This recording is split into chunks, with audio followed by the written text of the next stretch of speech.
Imagine checking your Airbnb messages one afternoon and seeing a bill for $32,000.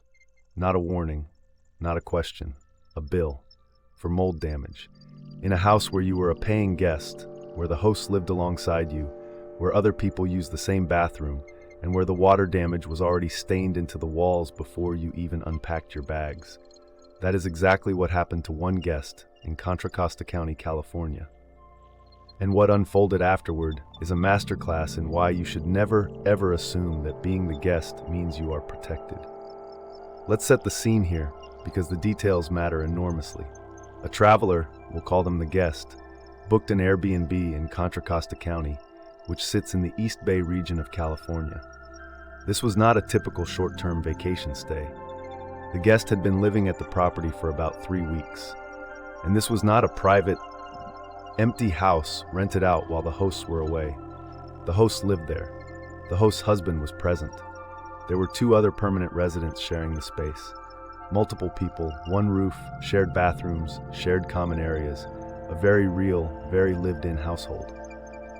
Now at the start, nothing seems unusual, but about 3 weeks into the stay, the electricity trips. The guest goes looking for the host's husband in the garage to figure out what's happening. And that's when they see it. An active water leak, not a drip they just caused. An active ongoing leak with brown stains already discoloring the wall and what appears to be mold already forming on the surface. And here's what made it genuinely alarming. The leak was located right next to the circuit breaker. Water and electrical panels are a dangerous combination under any circumstances, and a reasonable person would expect immediate action. What happened instead? Nothing. Days passed. The water kept leaking. A large puddle sat on the garage floor, and no one appeared to be rushing to fix the underlying problem. When the guest raised the issue again, the host's husband mentioned that he had filed an insurance claim and also a claim with Airbnb. That detail is going to become very important in a moment. Then comes the gut punch. Airbnb contacts the guest with a damage claim. The number? $32,000. The allegation? That the guest caused mold damage through bathtub overflow use. The specific story the host told Airbnb was that during the guest's stay, water passed through the overflow plate area of the bathtub and caused damage to the area below. Let that sink in for a second. A guest staying in a shared home, using a bathroom that multiple other people also use, is now being handed a 5-figure bill for what the host is describing as damage caused by normal bathtub use. But here's where the story gets legally fascinating. The guest actually obtained a copy of the mold remediation estimate, the very document the host submitted as the basis for this claim. And that document, in its own language, states that the water intrusion resulted from a bathtub overflow where the overflow plate was not properly sealed, not improperly used, not negligently flooded, improperly sealed. That is a description of a maintenance defect. That is describing an installation or upkeep failure, not guest misconduct. Think about what that means. The paperwork being used to justify a $32,000 claim against this guest contains language that arguably exonerates the guest. The overflow plate was not properly sealed. That is the host's problem, or the previous installer's problem, or the property's problem. But by almost any reasonable interpretation, that is not the guest's fault. There's more. After the claim was filed, the guest spoke with the downstairs tenant, another person living in this property, and that tenant told them something critical. There had already been a leak in that same area months before the guest ever arrived. Months before. This was not a fresh problem. This was a recurring issue in a property that apparently had a history of water intrusion, and the guest is now being asked to pay to remediate damage that may have been accumulating long before they booked their first night. This is what lawyers and insurance adjusters call pre-existing damage. And pre-existing damage fundamentally changes the legal picture in a dispute like this. If damage existed before a guest's stay, especially if it was known to the host and not disclosed, the host cannot simply point to the guest as the cause. Causation has to be established. You can't charge someone for fixing what was already broken. And let's not overlook the shared use factor. This was not a private rental where only the guest had access to the bathroom in question. The host family lived there. other permanent residents lived there. Every single one of them used the same facilities. For Airbnb or the host to single out the guest as the sole cause of damage in a shared bathroom, in a shared home where multiple people had daily access, that is an enormous evidentiary leap that would be very difficult to sustain. Now let's talk about where the guest stands legally and what options look like in California specifically. California has strong consumer protection laws, and when it comes to rental disputes, courts take the burden of proof seriously. If a host or a platform like Airbnb wants to hold a guest liable for property damage, they typically need to establish that the guest actually caused the damage, that the damage was not pre-existing, and that the amount being claimed is reasonable and supported by evidence. In this situation, the guest has several things working in their favor.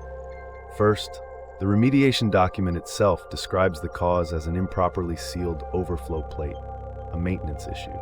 Second, there is testimony from another resident about a prior leak in the same location.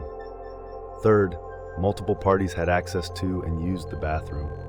Fourth, the guest raised the safety concern about the leak and the circuit breaker and was essentially ignored for days while the problem worsened.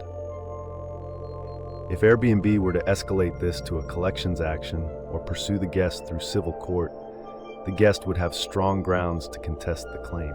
A California small claims court handles disputes up to $10,000, but for a claim of this size, it would need to go to a higher civil court. And in that setting, documentation is everything. The guest should be preserving every message, every photo, every timestamp, every communication with the host and with Airbnb. If they have photos of the brown stains and the puddle from the early days of the dispute, those are gold. There is also the matter of personal property. The guest still has belongings at the house, including a stroller and other items that they have not been allowed to retrieve. In California, a landlord or host does not have the legal right to withhold a guest's or tenant's personal property as leverage in a dispute. That could expose the host to additional liability. If you are ever in a situation where someone is blocking you from retrieving your belongings after a dispute, document that refusal in writing and consult with an attorney about your options, because that behavior can actually strengthen your legal position.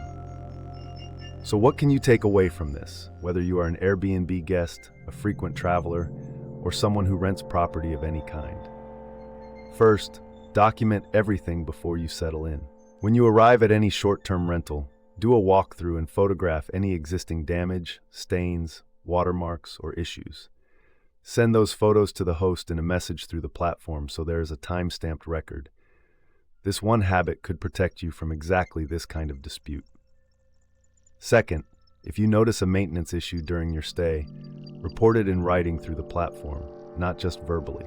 A conversation in a garage does not create a paper trail. A message on Airbnb does. Third, understand that Airbnb's claims process is not a court of law. A bill from Airbnb is not a legal judgment. You have the right to dispute it, provide counter evidence, and refuse to pay a claim you believe is unjust. Platforms rely on guests not knowing this.